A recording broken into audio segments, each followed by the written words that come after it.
Hi friends, expect YouTube சேனலோடாக உங்களை எல்லாரையும் சந்திக்கிறதுல மகிழ்ச்சி. நாங்கள் இன்றைக்கு நீர் ஓர் இயற்கை வளம் என்ற தலைப்பை பற்றி பார்க்க போகிறோம். பாடத்துக்குள்ளே போக முதல்ல எக்ஸ்பெக்ட் யூடியூப் சேனலை சப்ஸ்கிரைப் பண்ணாதாக்கள் மறக்காம சப்ஸ்கிரைப் பண்ணிக்கொள்ளுங்க. உங்களுக்கு இந்த அலகுகள் தொடர்பான மேலதிகமான விளக்கங்கள், மேலதிகமான பாடக்குறிப்புகள் எல்லாத்தையும் தொடர்ச்சியாக பெற்றுக்கொள்ள வேண்டும் இருந்தால் டிஸ்கிரிப்ஷன் பாக்ஸில் இருக்கிற லிங்கை கிளிக் பண்ணீங்கன்னு சொன்னா அவர் வெப்சைட்ல லிங்க் உங்களுக்கு இந்த பாடக்குறிப்புகள் தொடர்ச்சியான மேலதிகமான வீடியோ எல்லாத்தையும் பெற்றுக்கொள்ளக்கூடியதாக இருக்கும். பாடத்துக்குள்ள போவோம். நீர் ஒரு இயற்கை வளம். நீர் என்றது இயற்கையில காணப்படுற மனிதர்களுக்கு, விலங்குகளுக்கு, தாவரங்களுக்கு என்று சொல்லி சகல உயிரினங்கள், நுண்ணங்கிகளுக்கு என்று சொல்லி சகல உயிரினங்களுக்கும் அவற்றின் உயிர் வாழ்க்கைக்கு, அதாவது சூழல்ல அந்த உயிரினங்கள் எல்லாம் வெற்றிகரமாக நிலைத்திருக்க வேணும் என்று சொல்லி சொன்னா அவற்றின் வாழ்க்கையில நீர் என்றது மிக மிக மிக முக்கியமான ஒரு ஆளா இருக்கிற. சரியா? இந்த நீர் இயற்கையில 3 நிலைகள்ல காணப்படும். 3 விதமான வடிவங்கள்ல நீர் இயற்கையில இருக்குமா. அது என்னன்னா, முதலாவது திண்மம், திரவம், வாயு. திண்மம் என்றது ரெஜிட் ஃபார்ம், அதாவது ஒரு உறுதியான ஒரு திட்டவட்டமான வடிவம் கொண்டதாக இருக்கிறது திண்மம் என்று சொல்லுவாங்க. திரவம் என்றது பாயக்கூடியதாக இருக்கும். திரவமும் சரி வாயுக்களும் சரி பாயக்கூடிய தன்மை பெற்றதாக இருக்கும். அதாவது அதுக்கு ஒரு குறிப்பிட்டதாக, அதாவது இப்படித்தான் சொல்லக்கூடிய வடிவம் இருக்காது. நாங்க எந்த கொள்கலத்துக்குள்ள அடக்கிறோமோ அந்த கொள்கலத்துக்குள்ள வடிவத்தை பெற்றுக்கொள்ளும். நீர் மூலக்கூறுகளை விட வாயு மூலக்கூறுகள் கூடுதலாக சுயாதீனமானதாக இருக்கும். கூடுதலாக விரிந்து பரவக்கூடிய தன்மை கூடுதலானதாக இருக்கும் இங்க வாயு மூலக்கூறுகளுக்கு, வாயு நிலையில இருக்கேக்க. அப்ப திண்ம நிலையில இருக்கிற நீருக்கு பனிக்கட்டி என்று பெயர். திரவ நிலையில இருக்கிறதுக்கு நீர் என்றே சொல்லுவோம். வாயு நிலையில அதுக்கு நீராவி என்று பெயர். இங்க உங்களுக்கு உதாரணங்கள் தரப்பட்டிருக்கு. நீர் திண்ம நிலையில இருக்கேக்க எப்படி இருக்கும்? தனி ஆறுகளா இருக்கலாம், பனிக்கட்டிகளா இருக்கலாம். இது 3 பனி, அதாவது குளிர்காலங்கள்ல பாத்தீங்கன்னு சொல்லி சொன்னா, இப்ப இங்க கவனிக்க இயலாது. வெளிநாடுகள்ல வின்டர் சீசன் நீங்கள் பார்த்தீங்கன்னா தெரியும், மரங்கள், ரோட்டுகள், காரு, வாகனங்கள் எல்லாம் பனி அப்படியே மூடி இருக்கும். அதாவது 3 பனி என்று சொல்லுவாங்க.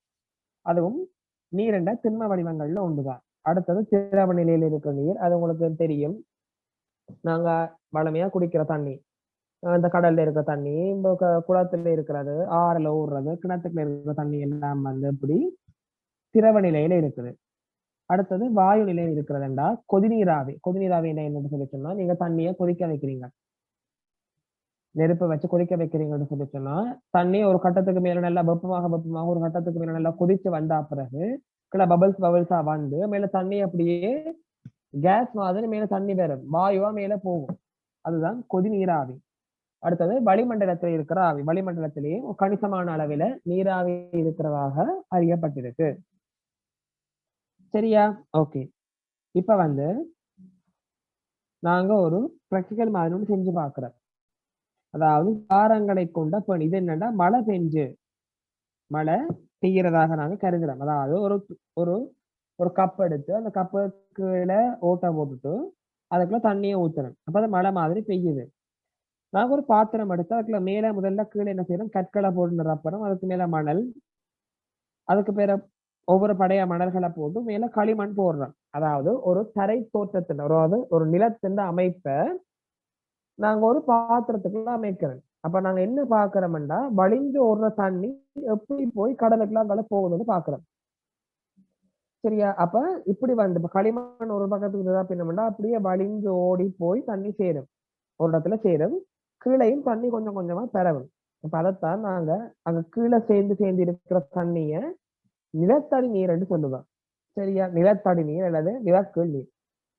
அப்ப அதான் நீங்க 3 வகையான நீர்களையும் காட்டியிருக்கு. படிவு வீழ்ச்சி என்ன, முதல்ல மேலே இருந்து விழுகிற தண்ணியை படிவு வீழ்ச்சின்னு சொல்லுவாங்க.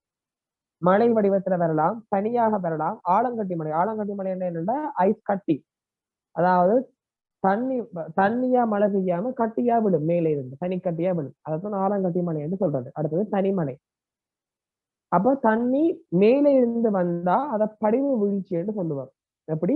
தண்ணி மேலே இருந்து வந்தா அது படிவு வீழ்ச்சி. தரையின் மேற்பரப்பில், அதாவது பூமியின் மேற்பரப்பில் தரையில தண்ணி எங்கேயும் இருந்தா அது மேற்பரப்பில இருக்கிற நீர். அது எப்படி எப்படி இருக்கலாம்? ஆறுல இருக்கலாம், கடல்ல இருக்கலாம், ஏரியில இருக்கலாம், குளத்துல இருக்கலாம்.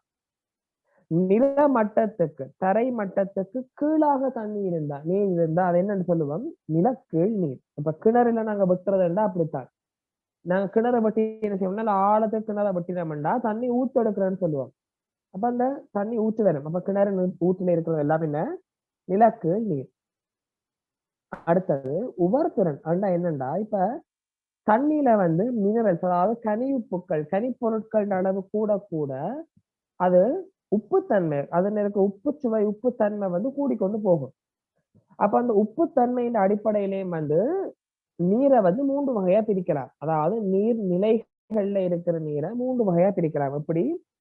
நன்னீர், உவர்நீர், சவர்நீர். என்னண்டு? நன்னீர், உவர்நீர், சவர்நீர். நன்னீர் என்னண்டா உப்புத்தன்மை இல்லாத தண்ணி. அதாவது இந்த ஆறு, இந்த மழை நீர்வீழ்ச்சி, மழை நீர், அதெல்லாம் தூய்மையான தண்ணி. இந்த உப்புத்தன்மை இருக்காது. சரியா? அது நன்னீர். உவர்நீர் என்னன்னா கடல் நீர், நல்ல உப்புத்தன்மை கூட இருக்கிற நீர் உவர்நீர். சரியோ? சவர் நீர் என்னண்டா அதுவும் இல்லை இதுவும் இல்லை. அப்படி என்ன? நன்னீரும் இல்லை, உவர்நீரும் இல்லை. உவர்நீரை விட குறைவான அளவில உப்புத்தன்மை இருக்கு. ஆனா அதுக்காக நாங்க அதை நன்னீரண்டும் எடுக்கலாம், உவர்நீரண்டும் எடுக்கலாம். அப்ப இதை வந்து நாங்க சவர் நீர்ன்னு சொல்லுவோம். சரியோ? நன்னீரை விட அதிக அளவும் உவர்நீரை விட குறைந்த அளவும் உப்புடையது என்று சொல்லுவோம். சரி, இனி இயற்கை வளமாக என்னென்ன முக்கியத்துவங்கள் நாங்க படத்தை பார்த்தா நாங்க என்னென்னத்துக்கு அன்றாட வாழ்க்கையில நீங்க பயன்படுத்துறாங்க? என்னென்னத்துக்கு? குடிக்கிறதுக்கு, பயிர் செய்யறதுக்கு, ஆடைகளை கழுவுறதுக்கு, குளிக்கிறதுக்கு, போக்குவரத்து, கப்பல் பாதையில் ஒரு பிரதானமான போக்குவரத்தாக இருக்கு நீரின் உற்பத்திக்கு. இதுகளுக்கு எல்லாம் எங்களுக்கு தண்ணி தேவை.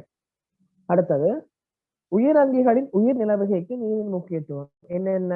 அங்கிகளின் உடலில் போஷண பதார்த்தங்களை கொண்டு போறதுக்கு தண்ணி தேவை. தாவரங்களை எடுத்துக்கொண்டு சொல்லி சொன்னா கனியுப்புக்களை அகத்துறிஞ்சுவதற்கும் அந்த கனியுறுப்புகளை கடத்துறதுக்கும் தண்ணி வேணும். பூண்டு தாவரங்களை நிமிர்ந்த நிலையில் வைத்திருப்பதற்கும், அதை நீங்கள் பிறகு விரைப்புத்தன்மை என்று படிப்பீங்கள், பெரிய வகுப்புகள்ல படிப்பீங்க. விரைப்புத்தன்மைன்னு சொல்லி பூண்டு தாவரங்களை நிலையாக நேரா வச்சிருக்கிறதுக்கும் தண்ணி வேணும். தாவரங்களின் உணவு உற்பத்திக்கு. அடுத்தது அங்கிகளின் உடலை குளிர்ச்சியாக வைத்திருப்பதற்கு. பிறகு அங்கிகள் வாழும் ஊடகமாக. அதுக்கு பிறகு விலங்குகளின் உணவு செயல்பாட்டுக்காக. பிறகு கழிவகற்றும் ஊடகமாக. இதுக்கெல்லாம் நீர் தேவை. புவி 70% நீரை கொண்டது, எனினும் 50% நீரே நுகரக்கூடியது. அப்படின்னு என்னடா பிள்ளைகள், உலகில வந்து நீர் வளம் எக்கச்சக்கமா இருக்கு. ஆனா நாங்க பயன்படுத்தப்படக்கூடிய அளவு நீர் எவ்வளவு இருக்குதுன்னு சொன்னா 50% நீர். மிச்சம் எல்லா தண்ணியும் என்ன? உவர்நீர், கடல் நீர். அதை விட மிச்சம் மாசடைந்த நீர். அதை நாங்க பயன்படுத்த இயலாது. நீர்வளம் நிறைய இருந்தாலும் நாங்க பயன்படுத்தக்கூடிய அளவுல இருக்கிற நீர் வந்து மிக மிக மிக மிக மிக மிக மிக மிக குறைஞ்ச அளவு நீர் தான். சரியா? அப்ப இதுல இருந்து நாங்க என்ன தெரிஞ்சு கொள்ள வேண்டும்னா, நீர்வளம் மிக வரையறைக்குட்படுத்தப்பட்டதாக இருக்கு. அப்ப நாங்க தண்ணிய வேஸ்ட் ஆக்காம, வீணாக்காம சிக்கனமாக பயன்படுத்த பழகிக்கொள்ள வேணும் இப்ப இருந்து. உயிரங்கிகளின் நுகர்வுக்கு பொருத்தமற்ற அளவிற்கு நீருடன் மாசு பொருட்கள் கலத்தல் நீர் மாசடைதல் ஆகும். நிறம் வேறுபட்டு காணப்படும், துர்மணம் வீசும். விவசாய அடுத்தது வந்து நீர் மாசடைந்த வழிகளை பற்றி சொல்லி இருக்கு. விவசாய ரசாயன பதார்த்தங்கள் நீர்நிலைகளுடன் கலத்தல், பொலித்தீன் மற்றும் பிளாஸ்டிக் போன்றவை நீர்நிலைகளில் இடுதல், தொழிற்சாலைகளில் இருந்து வெளியேற்றப்படும் ரசாயன பதார்த்தங்கள் மற்றும் கழிவுநீர் என்பன நீர்நிலைகளில் விடுவிக்கப்படல், நகர்ப்புற குப்பை கூலங்கள், கழிவுநீர் என்பவற்றை ஆறுகள், கால்வாய்கள் என்பவற்றில் விடுவித்தல், நீர்நிலைகளில் பல்வேறு கழிவுப் பொருட்களை கழுவுதலும் குடித்தலும். சரியா? அடுத்தது தொழிற்சாலை கழிவுகள், கழிவு நீர் என்பன நீரில் விடுவிக்கப்படும். இதுகளும் வந்து நீர்நிலைகள் மாசாக்கப்படுவதற்குரிய காரணங்கள் தான். சரியோ? தொழிற்சாலை கழிவுகள் விடுவிக்கப்படுறது பழங்கள் காடு இருக்கு பாருங்க. இப்படி எல்லாம் வந்து நாங்க நீரை மாசுபடுத்துறோம். மற்ற வீட்டு கழிவு குப்பை கூடங்களை நீர்ல கொட்டுறது, பொலித்தீன் பிளாஸ்டிக் போன்ற நீர்ல இடுதல், அதை விட ரசாயன பொருட்களும் அழுக்ககத்திகளும் நீர்ல விடுவிக்கப்படுது. இதன் மூலமாக நீர் மாசுபடுத்தப்படுது. இப்ப உங்கள்ட்ட ஒரு கேள்வி பிள்ளை, நீங்க யோசிச்சு எப்படியெல்லாம் நீர் மாசுபடுத்தப்படுவதற்கு குறைச்சு நீர் மாச எப்படி எல்லாம் குறைக்கலாம்னு நீங்க யோசிக்கிறீங்க. உங்களோட மெத்தட்ஸ் நீங்க டிஸ்கிரிப்ஷன் பாக்ஸ்ல லீவ் பண்ணலாம், சரியா? கமெண்ட்ஸ்ல லீவ் பண்ணலாம். இதே மாதிரி இதுல தொடர்ச்சியோட உங்களை சந்திக்கிறேன். அது வரைக்கும் நன்றிகள்.